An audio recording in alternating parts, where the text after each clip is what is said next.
Yo guys, how's everyone doing? This is our guy Assassin Dave. Welcome back to Foreign Famous Family again. Today we're gonna go ahead and observe and commentate on TTV Zagrug on the Snorlax perspective to see how the global #1 ranked team play their tournaments. This is actually Rush GG tournaments that they recently won, grand finals, and they're going against obviously players who are really good. You can see initially starting off the game, the both team are just saving up skills to try to fight for the last hits. The reason why is they want to go for the very, very important objectives, which is all those Aldinos. Especially Snorlax. When you get Snorlax, when you get something like Mr. Mime, your #1 job to start off the game was just to fight for Aldinos. You can see that Snorlax was just flawlessly saving up the skill 1 to make sure he last hit it. Because the tackle usually have the highest amount of single skill target damage, single skill damage early on. Now, if not tackle, we're talking about Mr. Mime burst damage. That's also another viability. Ooh, look at the early game. Because that kill here, 6s right here, it's gonna go ahead and get that level 4. Very, very crucial because that level 4 is gonna allow him to evolve into Sylveon. When we look at the Team TTV Goof GG, he's still sitting at Eve, right? He doesn't have any skills. This is completely useless right now. So going to the Bees fight, it's gonna be a little bit advantage to the Sylveon side. You know, let's see who actually got this last hits. So yeah, look at Sylveon. He went from 0 to 6, so it's close to level 5 now, completely 1 level ahead of a Goof GG. And he's leveraging the level advantage. You do so much damage right here. Right now he's level 5. I think one more level, you will have Calm Mind, will make 6s so much stronger in lane. So right now you can see he forced the eject button from Goof GG right there. Meanwhile, look at Snorlax. He doesn't give a freak in the world. His one and only objective early game was to steal Aldinos, and he's doing a pretty good job at it. Pretty good job at it, right? Like, he's 25 points. You want to make sure he levels up as fast as he can, and we'll have a little bit of Lucario invade. I swear, we need to have this Lucario nerf ASAP, bro. And then, guys, something that you see this Zagrug. Usually when you have a support player who play, like, defenders like Snorlax, they will go support the team. But Zagrug, he's focused on his level 6. And because of that, he has Body Slam already. He's 1 full level ahead of the enemy tank player. This is so important. In fact, you can see that the jungler for TTV actually usually do this. They don't take the core fish on the bottom side. They want to give as much farm as possible to the bottom lane, leave a little bit of farm. You can see right now, and that allows like Team TTV bottom lane to actually catch up. The 6s just get level 6, but Goof GG is not far behind at all. And now Body Slam comes in. I don't think he got it though. The bottom lane was 4 versus 3 to start off. But 1 berry and with Indie Bear's heal, they're able to get back HP. Oh, Goof GG taking so much damage. Body Slam missed again. Let's see this enemy Snorlax level right here, because it's very, very important for us to evaluate who's going to have the advantage going to the next team fight. Okay, he's also level 6, so even though Zagrug has a little bit of advantage here, but it's not like that much advantage. Now, it seems like TTV want to force this Dreadnought. The engage going on Venusaur right here, a little bit disengaged from the other side of the team. Snorlax might look for the Body Slam once again. 3-man Body Slam, that's a huge knockup, that's a huge follow-up. Instant double KO to the side of TTV here, and they're probably going to secure the Dreadnought because of it. Getting 2 kills and getting everybody else low. Yeah. The Gecko will try to steal this. Can he do it? No, the Lucario from Lutano here is a little bit better at last hitting. Freaking Lucario. You know, I gotta say, I play with Yomus as a top laner. If we get this most needed, desperately needed nerf on Lucario, Yomu's is probably going to be one of the best players in the entire world for Pokemon Unite top lane. Because he plays so many, he plays every other Pokemon except for Lucario. So we got to see this Lucario nerfs, man. And then our team probably dominated the leaderboard because we have the best top laner. I cannot wait for that day to happen. At this point, you can see Snorlax is kind of leaving them because of him walking to the top lane, try to get himself a little bit of experience here. He's going to use the Body Slam on the bees. Is he gonna get some? 5, no, he probably missed all of them, but now he has a Body Slam and is waiting to get this Queen Bee. Yeah, most likely he will get it because Venusaur doesn't really have a burst damage. I mean, a fighter Venusaur, right? The Giga Drain plus Petal Dance. He didn't really have the burst damage like he would if he played something like Solar Beam or Sludge Bomb. But obviously, the Giga Drain Petal Dance Venusaur is just that strong. You know, you don't get to kill him, but he's not the best at stealing objectives. So now it's a Rotom fight. Zagrag jumped in with nice, beautiful push. Eject button comes out from sixes. He's taking a lot of damage here. Luckily he does have the Eldegoss to help him. Ooh, the Hyper Voice still did a decent amount of damage, but the Rotom top lane is for sure gonna go to the favor of sixes right here. Try the body slam. Let's see what is the intention here to push everybody away. So the Rotom goes in. They got a tier 1 tower top lane. That's gonna be another lot of experience. Oh, look at Lucario comes in though. Beautiful eject from Goof to get himself away. Another heavy punch, not gonna connect. And Slowpoke will have to walk away and hide himself in a crack of shame. Ooh, Unite move from this Venusaur being used by Presto top lane. All these players who are playing this game are on leaderboards. But in the end, we still got TDV come off on top. There's a little bit more ready. With, I gotta say, it's gonna be the Snorlax diff, right? The Snorlax come in, did so much damage. Very, very effective with those engages, just causing havoc. Meanwhile, the other Snorlax is still doing the Dreadnought, but again, disconnected from the team. Finally, a big engage. Ooh, the ultimate comes in. The Unite move from Snorlax come out. Get a little Buddy Bear going in. So he's trying to steal the Dreadnought. He's gonna get it. I think in the end, Eldegoss got it? Yeah, Eldegoss got it. Wow. Well, that's just luck, to be honest. That's just pure luck. That's not... Here's details, though. Zagrag know that he cannot actually stop the Slowpoke to score because the score shield. So what he did was he, instead of like wasting the skill on a for sure gonna score Lucario, he waited, he became patient. He let Lucario score, and after the score went in, you can now CC him, right? Because now he didn't have the immunity. You can interrupt him. And that's exactly what Zagrag did. So I like the patience. I like the details on execution here. This is what defines the difference between like a really veteran player, like someone who is like really, really experienced, to someone who's new to the game. Even if you know how to play Snorlax, you still gotta learn from this type of Snorlax actions, because it's not just the Pokemon mechanics, it's really like the thinking process that go behind that, the execution of the Snorlax. Beautiful engages there with another block. They separate the team fight a little bit. Eldegoss with ultimate flying into the team. Oh, not gonna save the sixes onto the Sylveon who got killed and murdered. And now the Queen Bee will be taken out. Body Slam plus. Ooh, that right now is just gonna be a sure win at this point, you know? We haven't got a single tower being taken out by the other side yet. This is why I said when you're behind, the big mistake that we saw from their enemy side this game is they fought the Dreadnought when they were behind. They shouldn't have. When they were behind, you saw Lucario came back to fight the Dreadnought, the first Dreadnought when their team died first. What they could have done is coming back, immediately go top lane, secure the Rotom. This way they can get a top tier 1 tower, give the team a lot of experience, so they will still stay in the game. But if they don't do that, what will happen is you will actually fall so far behind. You will actually fall so far behind because you end up giving Rotom and Dreadnought to the enemy side. You will not get any objectives at all. And now they're 2 towers ahead, which means they're probably like 300 points ahead right now at this point compared to the rest side. So TDV, they're not even fighting for the Zapdos anymore. They're just going for the kills. They know they can do it. They have the Unite move 4, and the Indie Bear just activated ult to give everybody heal. So, oh, nice initiation onto the Lucario right there. Lucario did end up getting away though. Oh, Unite move, one more Unite move. The block comes out. Way too much Unites from TDV here. They're gonna break the bottom. That's another 100 points, and that sure enough will secure the dubs. You don't even have to do Zapdos, right, at this point. At this point, you're so far ahead, yeah, you don't even have to score. You know, the enemy team surrendered, and that's gonna be the first win, guys. Again, I gotta say, there are a lot of mistakes happening from the other side. So let's go watch the second game. So starting off, let's go analyze the starting off, okay?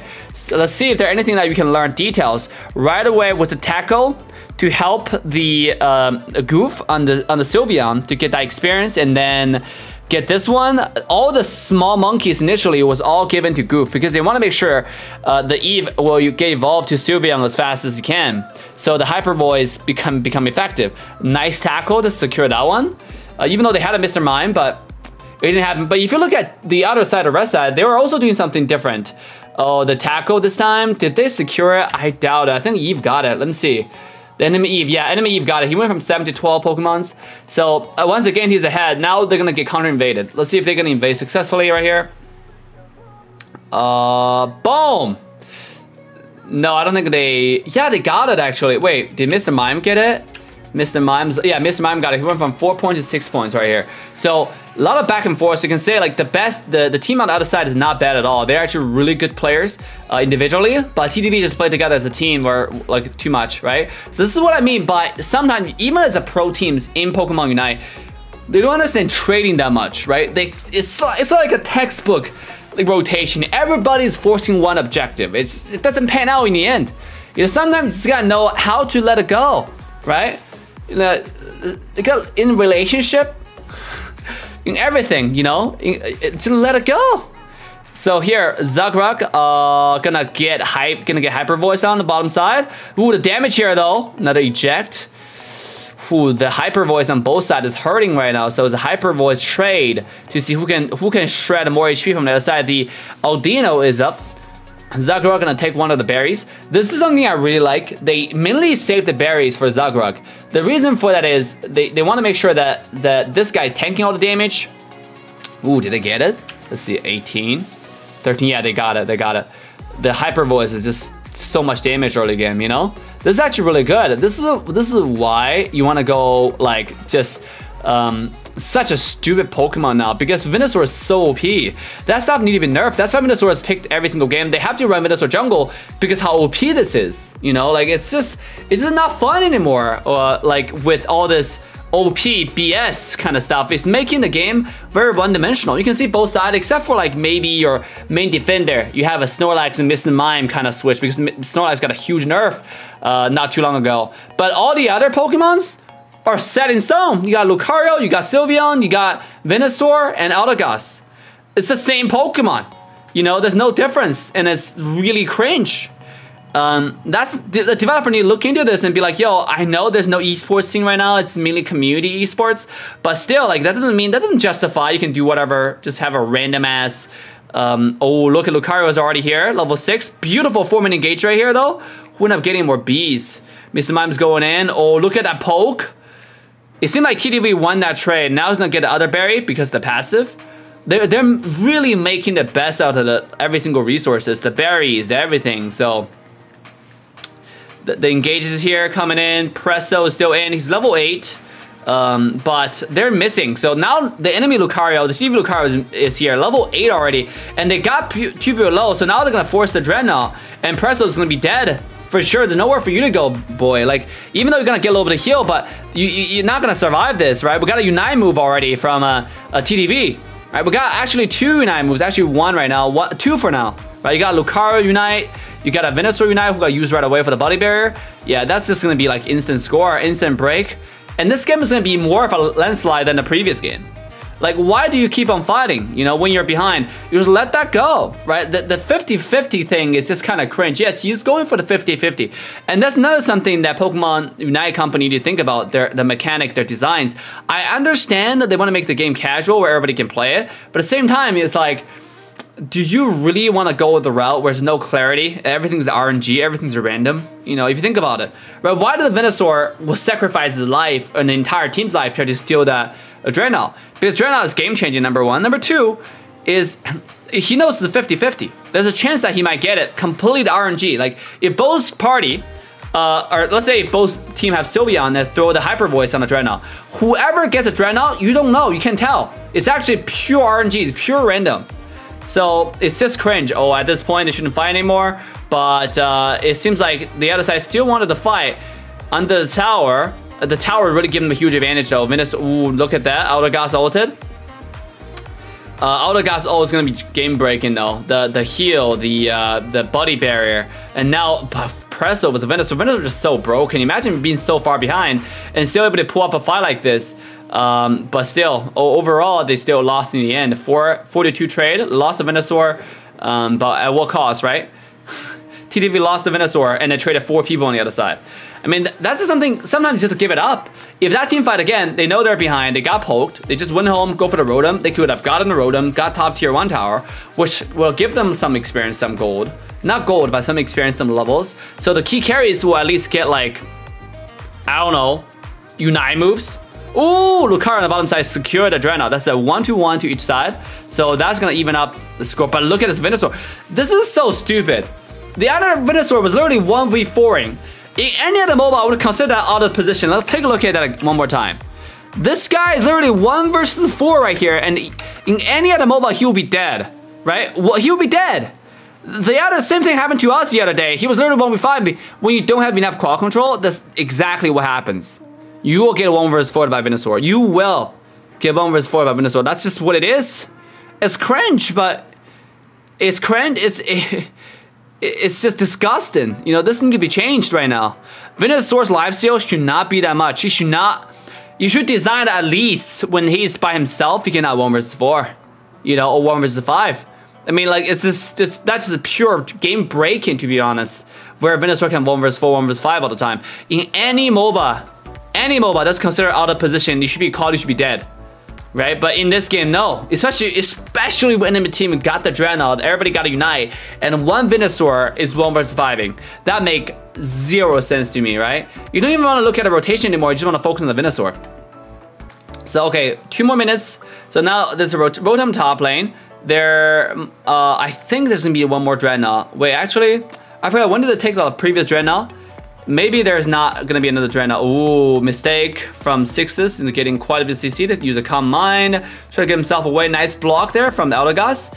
Ooh, nice slam eject button on the Eldegoss. Try to get himself away, but most likely not going to happen.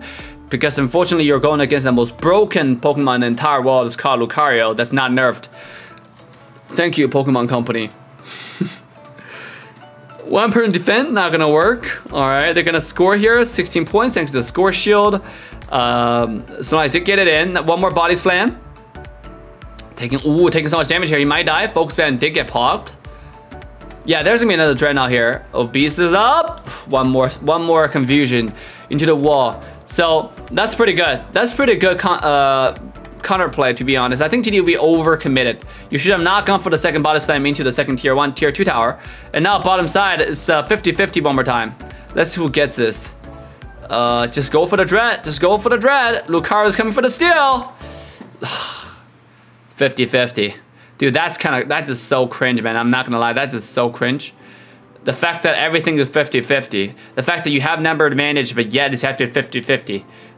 Any objective with the enemy team. The fact that you made a good play, but you cannot extend that good play because there's no such thing as systematic, you know, because the 50-50, because the broken Pokemon like Lucario.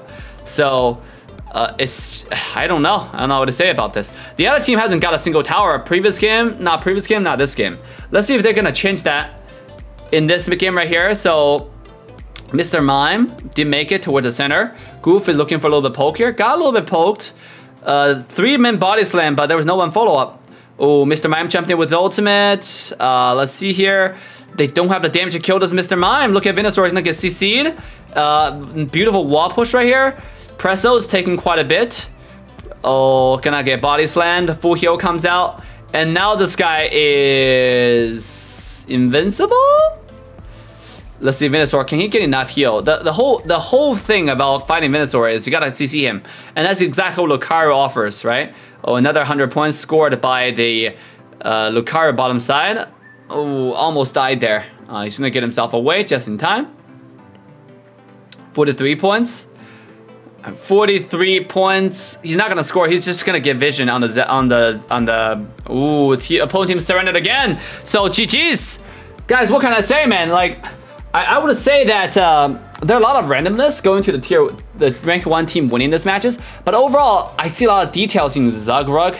Like, as you can see, his skill 1 beautifully positioned to secure the early Aldinos, beautifully securing those core fishes. And another thing is he was focusing on farm early game to make sure he get to level 6. Level 8 might not be so important for the block, but number 6, the heavy slam, that thing was OP. So I like what TDV Zagrug is doing here. What do y'all think, guys? Leave a comment down below. Let me know. With that, I'm Dave signing off. See you guys next time. Bye for now. Just for the thrill of it, nothing counterfeit with you, just the thrill of it.